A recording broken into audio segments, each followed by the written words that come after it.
Entah kenapa, gue selalu amazed ngeliat gimana simpanse itu mirip banget sama manusia. Mulai dari ekspresi wajah sampai cara mereka pakai tangan buat megang sesuatu. Tapi yang paling mencolok tentu aja, mereka berbulu di seluruh tubuh, sementara manusia lebih gundul, alias rambutnya cuma ada di beberapa bagian aja. Kalau lo perhatiin hewan lain di kebun binatang, dari harimau, beruang, sampai gajah, mereka semua punya bulu, walaupun ada yang lebih tipis. Jadi pertanyaannya, kenapa manusia malah kehilangan sebagian besar rambut tubuhnya?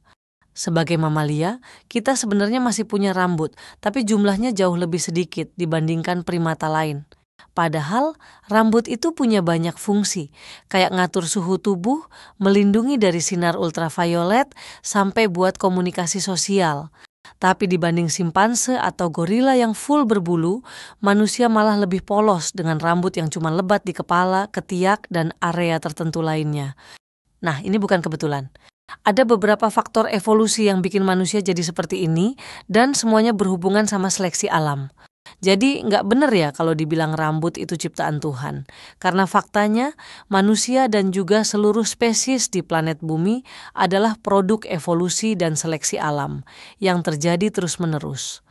Nah, kembali ke evolusi rambut manusia, ada beberapa mutasi genetik yang diduga berperan dalam mengurangi rambut tubuh manusia.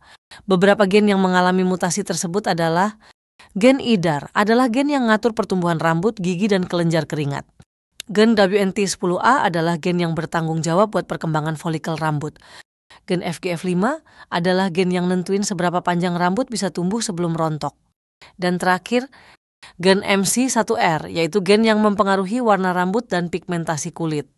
Mutasi gen EDAR atau ektodisplasin A reseptor yang bikin rambut tubuh lebih tipis diperkirakan muncul sekitar 1,2 juta tahun lalu ketika Homo erectus mulai hidup di padang savana Afrika. Salah satu efeknya, lebih banyak kelenjar keringat yang menyebabkan sistem pendinginan tubuh genus Homo menjadi lebih efisien dibanding kera. Itulah sebabnya manusia purba lebih bisa bertahan hidup di savana yang panas.